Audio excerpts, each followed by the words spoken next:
Buenas tardes. Ahora a continuación voy a resolver los dos primeros ejercicios o los dos primeros ejemplos que aparecen en lo que se llama la clase 4, pruebas de hipótesis o contrastes de hipótesis para una media.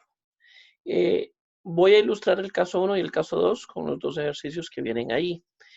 Ambos casos se resuelven utilizando la distribución normal como distribución muestral. Entonces, por eso es que esta clase se denomina prueba Z para una media. Entonces, vamos a empezar y esta vez sí les voy a presentar todo el problema que, mm, que les dejo, eh, que está dentro de la materia. Dice, es el primer caso, es la prueba de hipótesis para una media, suponiendo que se conoce la variancia poblacional.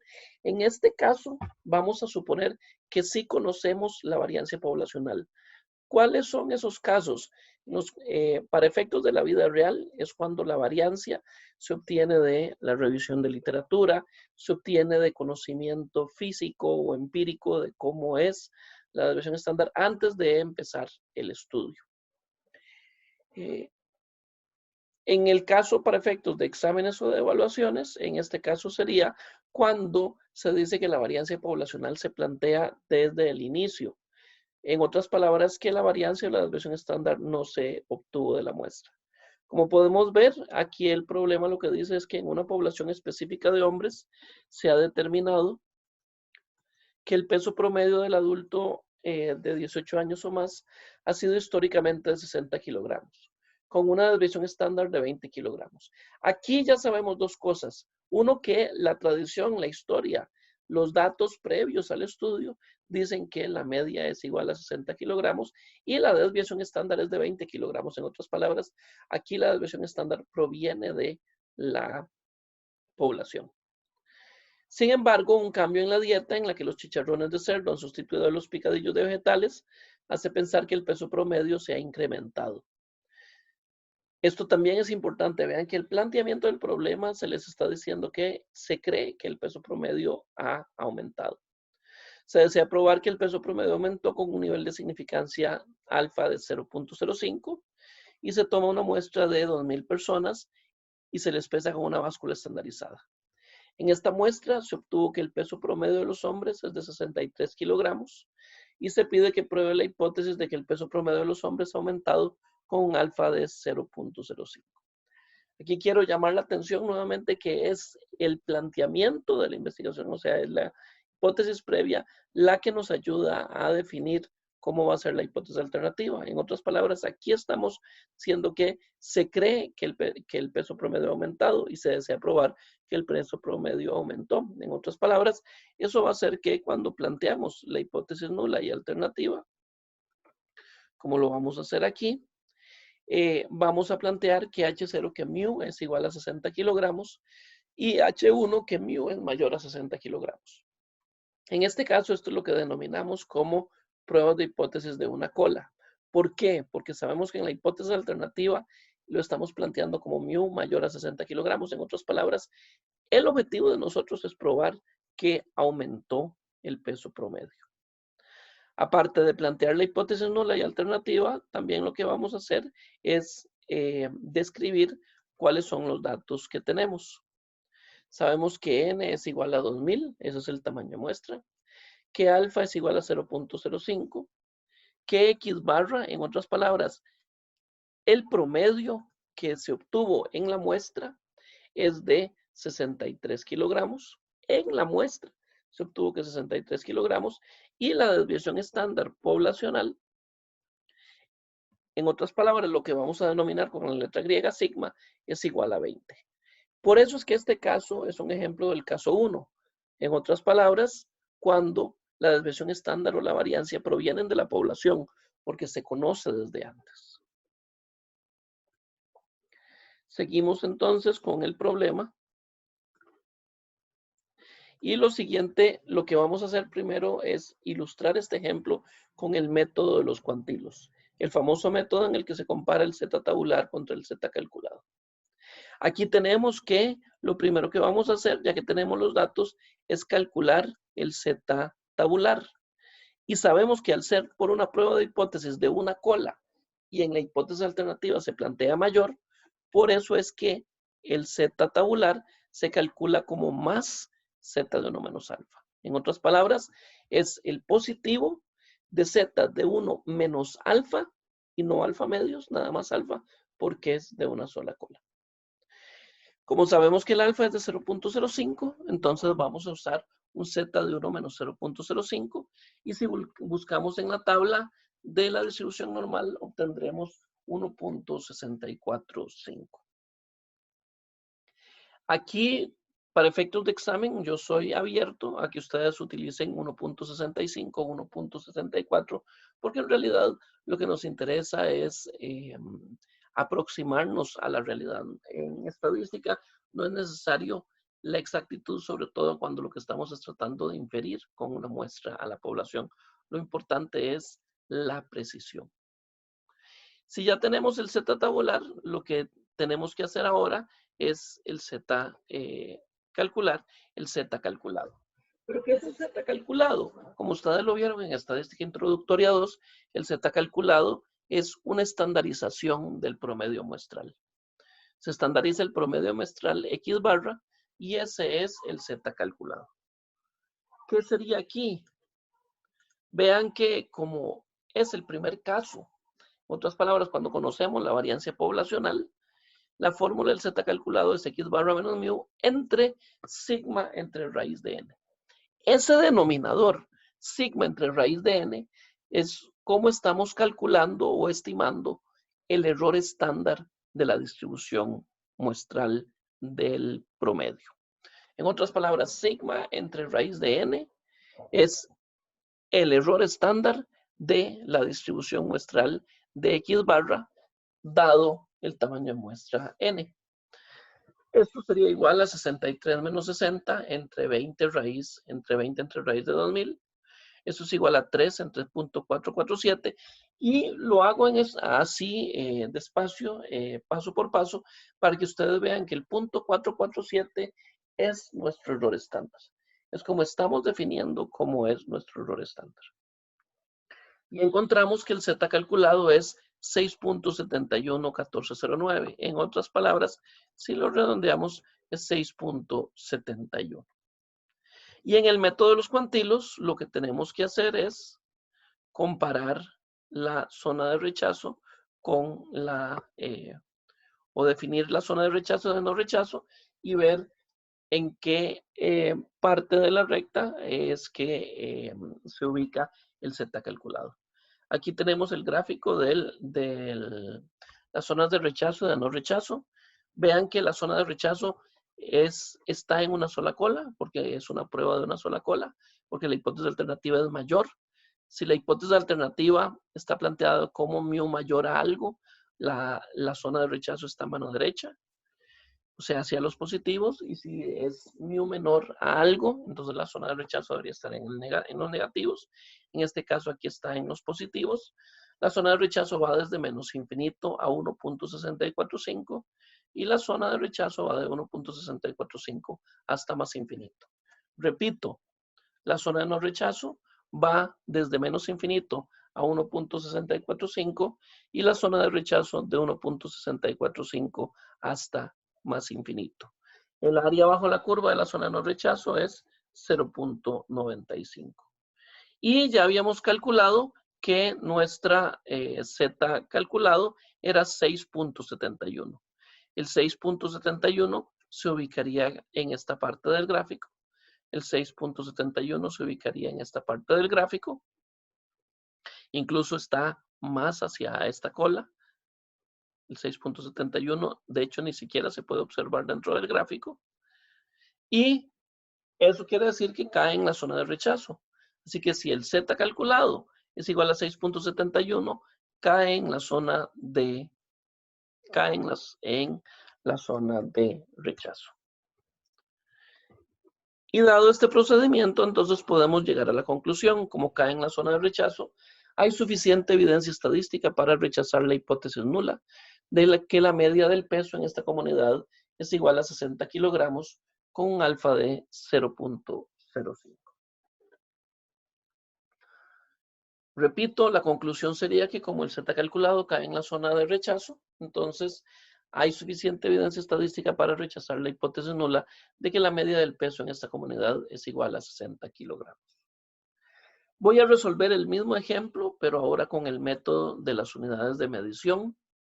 En otras palabras, voy a plantear la zona de rechazo de la de no rechazo en kilogramos. Por eso se llama el método de las unidades de medición. Voy a plantear la zona de rechazo de no rechazo en términos de las unidades de medición. Entonces, nuevamente planteo la hipótesis nula y alternativa. N es igual a 2000, alfa es igual a 0.5, X barra es igual a 63 y nuestra desviación estándar ya no es la población, nuestra desviación estándar poblacional es sigma, que ya habíamos dicho que era igual a 20. Aquí además tenemos que el X barra que tenemos aquí, que es igual a 63, el X barra de 63, es el que denominaremos el X barra calculado. Es el que denominaremos el X barra calculado. Ahora, dado que ya tenemos el X barra calculado, lo que necesitamos es definir la zona de rechazo de no rechazo en términos del X barra tabular. Como esta es una prueba de una sola cola y la hipótesis alternativa plantea que mu es mayor o igual a 60, el X vamos a calcular un X barra tabular y la fórmula del X barra tabular sería mu k más z de 1 menos alfa. Aquí solo usamos z de 1 menos alfa porque es de una cola y aparte sumamos en lugar de restar porque la hipótesis alternativa es mu mayor a 60 y por sigma entre raíz de n. Aquí la fórmula obtendríamos que X barra tabular es 60 más 1.645 por 20 entre raíz de 2000. Cabe resaltar que el 20 entre raíz de 2000 era nuestro error estándar y el 1.645 era el Z tabular que habíamos calculado anteriormente. El 1.645 era el Z tabular que habíamos calculado anteriormente. Seguimos entonces diciendo que el X barra tabular sería el 60 más 1.645 por 0.447, que ese es nuestro error estándar. Tendríamos que el X barra tabular es 60 más 0.735 y el X barra tabular sería 60.735. Si ya tengo que el X barra tabular es 60.735, voy a plantear mi zona de rechazo de no rechazo en términos de ese valor. Por eso es que la zona de rechazo, la zona de no rechazo va desde más infinito hasta el 60.74 y la zona de rechazo desde el 60.74 hasta más infinito.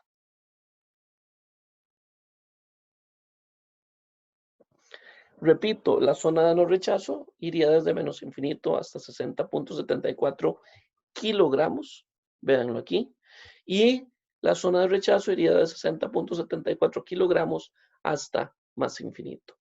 Y aquí lo que tenemos que ver es dónde es que cae el X barra calculado. Y el X barra calculado es 63, así que también cae evidentemente en la zona de rechazo. Recuerden que los tres métodos, el método de los cuantilos, el método de las unidades de medición y el método del p-value que vamos a ver a continuación, todos deberían de coincidir. Este gráfico de la zona de rechazo y de no rechazo, en base en las unidades de medición, debería ser totalmente equivalente al gráfico en base o con base en los cuantilos, en otras palabras, con base en el Z calculado y el Z tabular. Sigo entonces y dado que el X barra calculado es 63 y cae evidentemente en la zona de rechazo, entonces la conclusión sería que hay suficiente evidencia estadística para rechazar la hipótesis nula de que el peso promedio es igual a 60 con una significancia de 0.05 o con un alfa de 0.05. Repito, como rechacé la hipótesis nula, hay suficiente evidencia estadística para rechazar la hipótesis nula de que el peso promedio es igual a 60 con una significancia de 0.05. Sigo a continuación con el p-value. Recordemos que el p-value o probabilidad asociada está definida como la probabilidad de observar el valor de la muestra o uno más extremo dada la hipótesis nula. Es la probabilidad de observar el valor de la muestra o uno más extremo condicional a la hipótesis nula. Por eso es que el p-value sería la probabilidad de que x barra sea mayor a 63 o mayor o igual a 63, aquí da lo mismo, dado mu es igual a 60. Pero esto sería exactamente igual a la probabilidad de que z sea mayor al z calculado. La probabilidad de que z sea mayor a 6.71, que es nuestro z calculado, y eso es equivalente a 1 menos la probabilidad de que z sea menor o igual a 6.71. Insisto, y esto es muy importante que ustedes lo recuerden,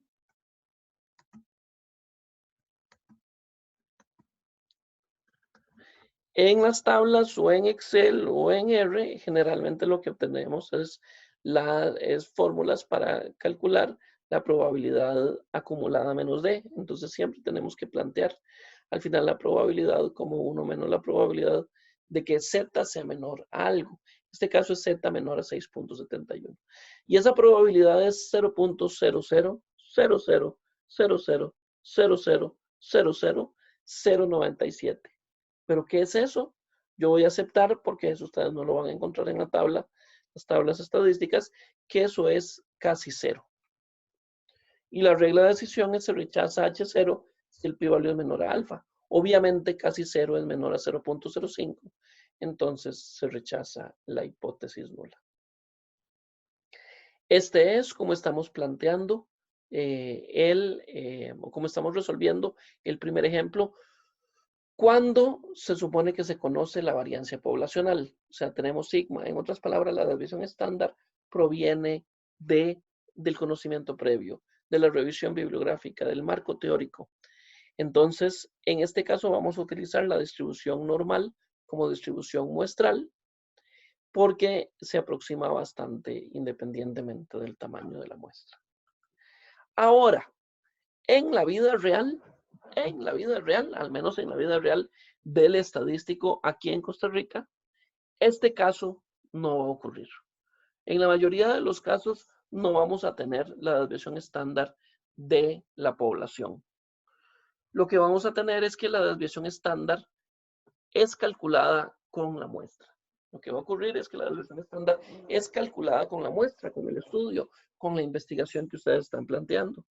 Y ese es el siguiente caso que voy a ilustrar. Es el siguiente ejemplo que aparece en la materia.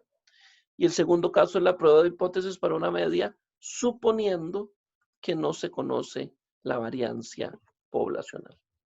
Suponiendo que no se conoce la variancia poblacional.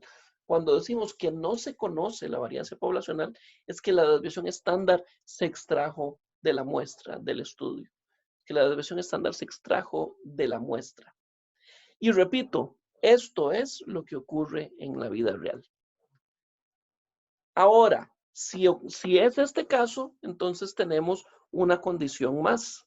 Y es que es la prueba de hipótesis para una media suponiendo que no se conoce la variancia poblacional y n es mayor o igual a 30. Si la prueba de hipótesis para una media suponiendo que no se conoce la variancia poblacional y n mayor o igual a 30, podemos aproximar la distribución muestral del estadístico de prueba con una distribución normal. ¿Por qué? Aquí estamos apelando al teorema del límite central. Dado que estamos invocando al teorema del límite central, entonces podemos utilizar la distribución normal. Y aquí, antes de empezar con el ejemplo, voy a comentar algo que en general he conversado con una de mis colegas de la Escuela Estadística, con la profesora Marisabel González. Ella, por ejemplo, es del criterio que ninguno de estos dos casos, el primero y el segundo caso, se debería de enseñar, sino que directamente deberíamos de enseñar la prueba T cuando tenemos un planteamiento de la prueba de hipótesis para una media. ¿Por qué la prueba T? porque estrictamente el estadístico que es igual a, o el estadístico de prueba que es igual a x barra menos mu entre S, entre raíz de n, o sea, cuando dividimos con la desviación estándar muestral y no la poblacional, tiene una distribución t-de-student. Y matemáticamente y con los cursos de modelos probabilísticos discretos, continuos y teoría estadística, ustedes van a explicar por qué. Esa distribución muestral en realidad es una t-de-student.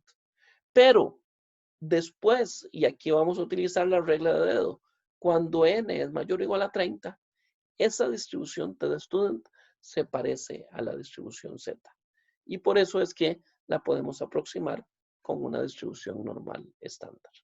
En otras palabras, en la vida real, el estadístico de prueba de cuando no se conoce la varianza poblacional se distribuye como una t-de-student. Pero como n es suficientemente grande, mayor o igual a 30, vamos a invocar o a suponer que se está aplicando el teorema del límite central. Para seguir explicando esto, recuerden que nuevamente planteo el problema. Dice que es un producto a granel, se empaca en estañones que deberían tener en promedio 70 libras con una máquina empacadora. Se saca una muestra de 250 estañones para verificar si la máquina está llenando los estañones correctamente. Desde el punto de vista de la supervisión de calidad, el problema sería que esté llenando menos. ¿Por qué ese sería el problema desde el punto de vista del consumidor? Porque si está llenando menos, entonces no está lo que se está ofreciendo de producto, no es acorde con lo que se obtiene en la etiqueta. Y entonces el problema aquí sería que la máquina esté llenando menos de lo que debe. Sin embargo, algunos de ustedes podrían argumentar no el punto de vista del consumidor o del Ministerio de Economía, sino el argumento del empresario. Para el empresario sería al revés. El problema sería que esté llenando más de la cuenta. ¿Por qué? Porque si llena más de la cuenta, entonces empezaría a tener pérdidas porque está gastando más producto del que debería empacar. Aún así, aquí vamos a ponerlos desde la perspectiva de la defensa del consumidor y entonces por eso es que vamos a plantear que la hipótesis nula es mu es igual a 70 libras y la hipótesis alternativa que mu es menor a 70 libras. Mu es igual a 70 libras y la hipótesis alternativa es que mu es menor a 70 libras. En el examen yo voy a tratar de que el planteamiento de la hipótesis alternativa quede suficientemente claro desde el planteamiento del problema. Bueno, procedamos entonces, ya que conocemos la hipótesis nula y alternativa, también extraemos el resto de la información. Sabemos que n es igual a 250, alfa aquí es 0.01 y el x barra, o sea, la media muestral es igual a 69. La media muestral es igual a 69 libras. Entonces, dado que es igual a 69 libras, esa sería nuestra estimación del promedio. Y la desviación estándar se obtiene de la muestra, porque claramente aquí se dice que la muestra tiene una media de 69 libras con una desviación estándar de 3 libras. Repito, dice la muestra tiene una media de 69 libras con una desviación estándar de 3 libras. Eso ya nos asegura, de acuerdo al problema, de que la desviación estándar se obtuvo en la muestra, no en la población. Por eso es que aquí en lugar de sigma estoy poniendo S igual a 3. S igual a 3. Y prosigo.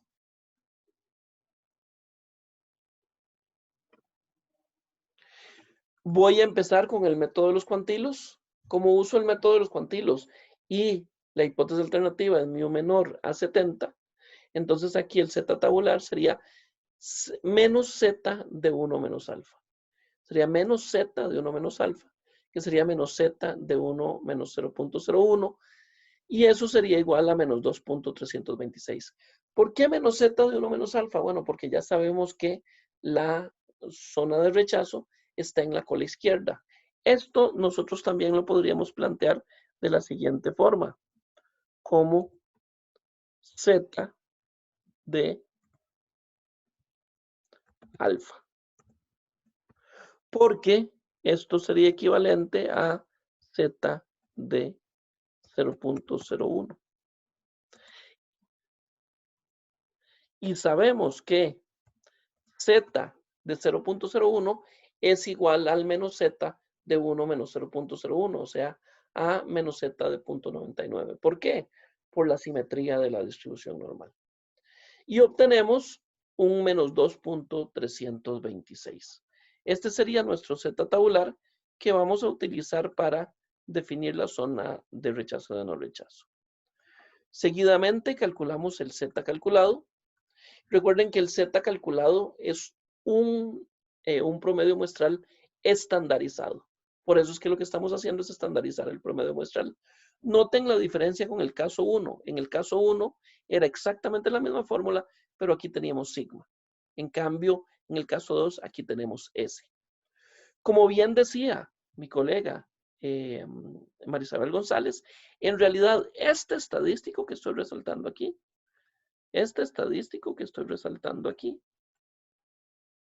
se distribuye como una T de student. Aquí estamos utilizando la Z porque estamos invocando al teorema del límite central. Por eso es que estamos definiéndolo como Z calculado. Pero en realidad, la distribución muestral de este estadístico es la T de student. Ahora bien, si calculamos el Z calculado, tendríamos que esto sería igual a 69, que es el X barra de la muestra, menos 70, que es el promedio en la hipótesis nula, 69 en la muestra, 70 en el promedio en la hipótesis nula, 3, que es nuestra desviación estándar muestral, entre raíz de 250. Esto es equivalente a menos 1 entre 0.190 y esto es equivalente a menos 5.26. Noten además que aquí el 0.190 es nuestra estimación del error estándar. En otras palabras, de la desviación estándar de la distribución muestral. 0.190 es nuestra estimación del error estándar. Si ya tenemos que el Z tabular es menos 2.326 y el Z calculado es menos 5.26, lo que tengo que hacer es definir la zona de rechazo y de no rechazo.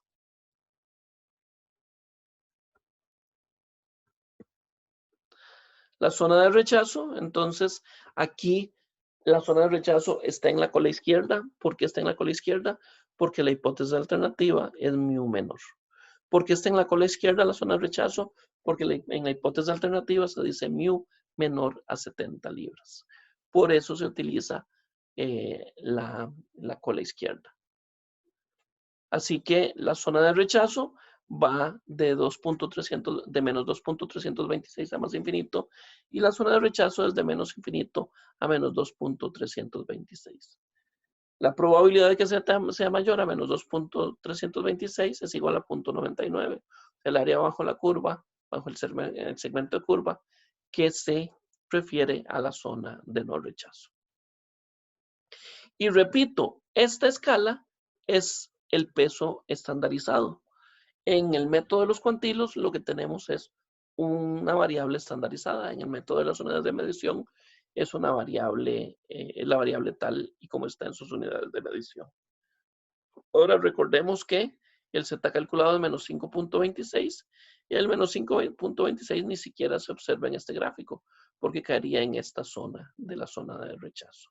En otras palabras, el menos 5.26 cae en la zona de rechazo y como el Z cae en la zona de rechazo y dado que el Z calculado, que es menos 5.26, cae en la zona de rechazo, llegamos a la conclusión de que hay suficiente evidencia estadística para rechazar la hipótesis nula de que la media del peso de los estañones es de 70 libras con un alfa de 0.01.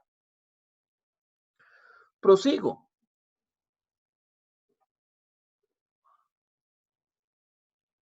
Ahora voy a resolver el mismo ejemplo, pero con el método de las unidades de medición, que me debería de dar exactamente el mismo resultado. Obtengo entonces que nuevamente la hipótesis nula es que mu es igual a 70 libras. La hipótesis alternativa es mu menor a 70 libras. N es igual a 250, alfa es igual a 0.01 y el X barra es 69. 69 libras.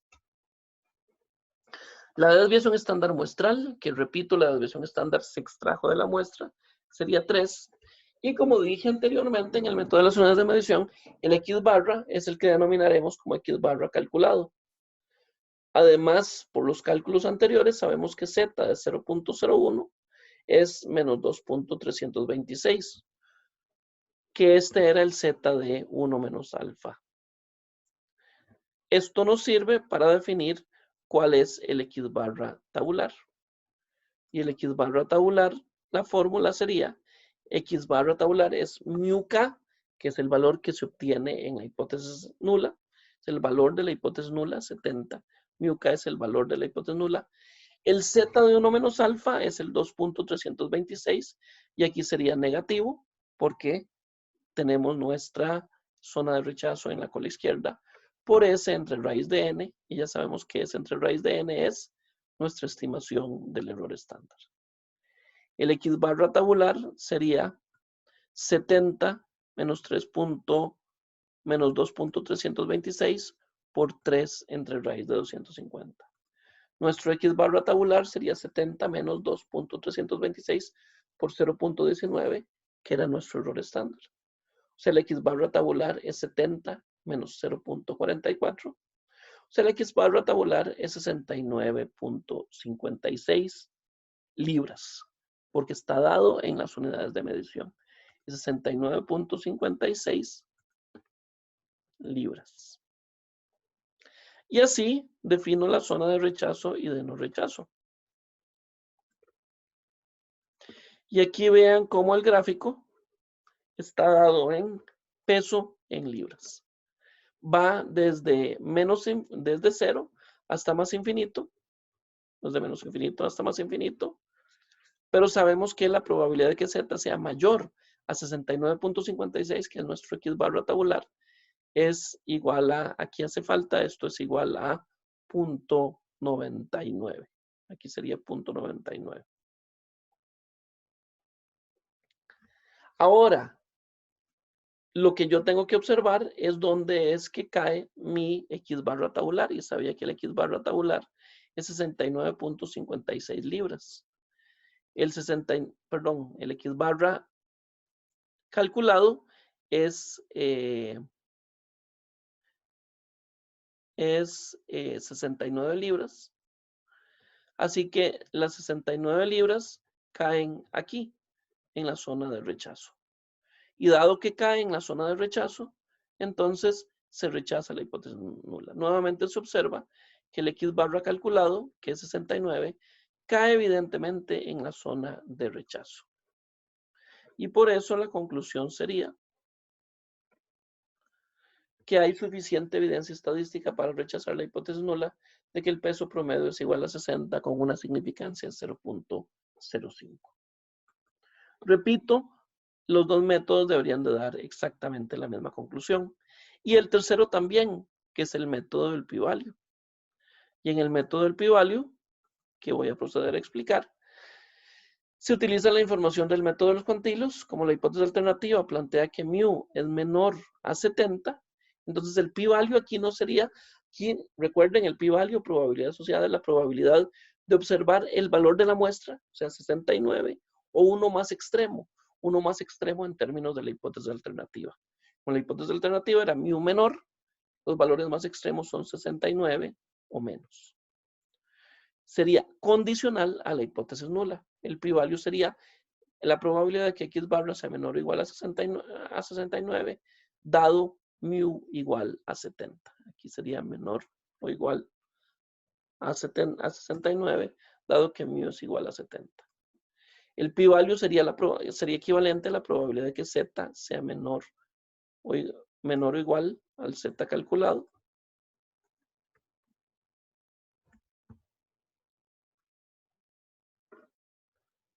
Y esto sería igual a que el pi-value sea menor o igual a menos 5.26.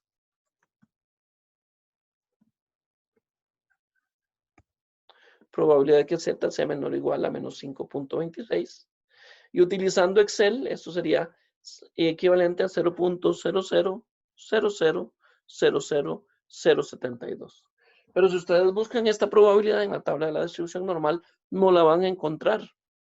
¿Por qué? En realidad porque ya es un valor bastante extremo. Lo que van a tener que concluir es que ese p-value es igual a casi cero. Les dejo aquí la fórmula de la distribución, la fórmula en Excel con la cual encontré esa probabilidad, para que ustedes lo observen.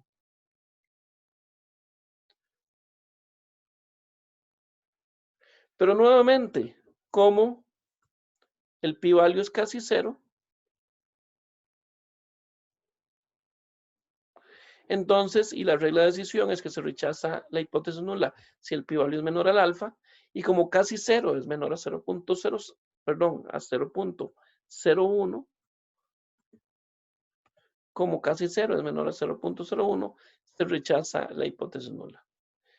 Y se plantea entonces la misma decisión, que hay suficiente evidencia estadística para rechazar la hipótesis nula de que el peso promedio es igual a 70. En otras palabras, para efectos de la conclusión, que es lo que ustedes tendrían que concluir, de que aparentemente sí, la máquina está llenando incorrectamente los estañones. Está llenando menos cantidad de la que debería de llenar. Para concluir, aquí ilustré el caso 1 y el caso 2. Esos dos casos serán evaluados en el primer parcial. Sin embargo, ya para efectos de la vida real, el caso 1 casi nunca ocurre. Casi nunca tenemos información de cuál es la variancia poblacional o la desviación estándar poblacional. En la mayoría de los casos, la desviación estándar se obtiene de la muestra y lo que tendríamos es el caso 2. Pero como hemos discutido entre distintos compañeros de la escuela estadística, en realidad tampoco el caso 2 se aplica en la vida real porque cuando ustedes utilicen software estadístico como vamos a usar con R, verán que ya saben que el estadístico de prueba, este estadístico de prueba,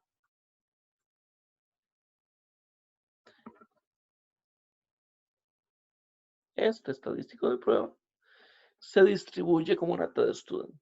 O sea, el caso 3 que vimos en el otro video. Aquí estamos utilizando la distribución normal porque estamos invocando al teorema de límite central, pero desde el punto de vista estrictamente matemático, la distribución muestral de este estadístico es la T de student. Con esto concluyo y les agradezco por